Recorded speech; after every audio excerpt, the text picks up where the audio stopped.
December 4th. There is a deaf man with a goatee in my painting class who can't speak and is much older than everyone else, in his late 40s maybe. His work is cheerful and surrealistic. A great light train streaming over the ocean, two dolls having a conversation. The man has no idea of the noise he makes. During critiques and side lectures, he drags tables and chairs across the room.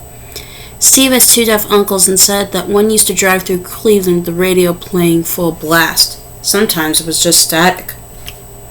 December 8th, 19...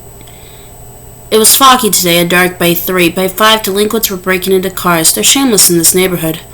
All are white with greasy bangs brushed to the side of their heads. They all wear windbreakers and sneakers. Delinquent style is timeless. Real trouble doesn't walk around with a ponytail. It doesn't have a mohawk or special shoelace patterns. Real trouble is a bad complexion and a windbreaker.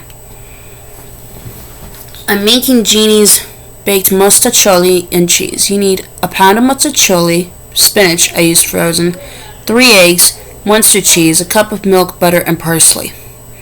Cook the spinach and mostaccioli mix and mix them together. Add eggs, cheese, and milk. Put it in a buttered pan and dab some butter on top along with some parsley. Bake it at 350 for half an hour to 45 minutes. December 10th.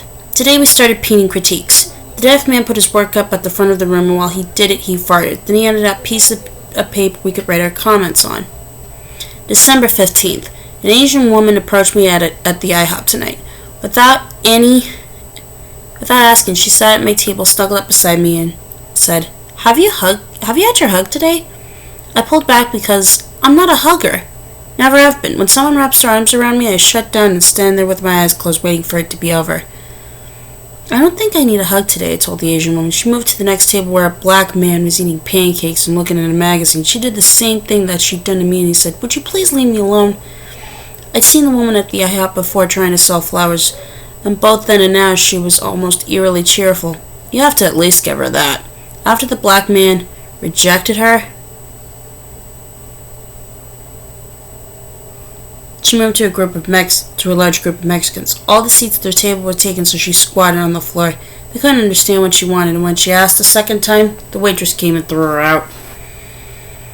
December 17th. I read a funny article by Patricia Marks called Getting Along with the Russians. She says, education, not force, is the effective way to change the Russians. If we want a 3-year-old not to put his hand on a hot stove, we do not beat him unmercifully. Rather, we teach him that a stove is hot by pressing his hand to the burner for a minute or two. She goes on with soft approaches and offers harder ones if Plan A fails. Continue to send the Russians wheat, but package it in cartons filled with so many styrofoam pellets that Russia becomes a big mess. Give them broken headsets at the UN. We had a final critique this afternoon. I read a brief short story by Joy Williams and then pinned first and second prize ribbons to my paintings. December 22nd. Rally. Paul missed the class and borrowed a weightlifter's notebook so he could catch up. Written on the front and back covers in magic marker are Born to be wild, break a sweat, pump, iron, then your mate.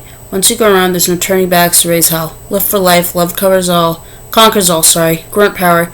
If you raise hell, you're gonna burn your feet. Doobies.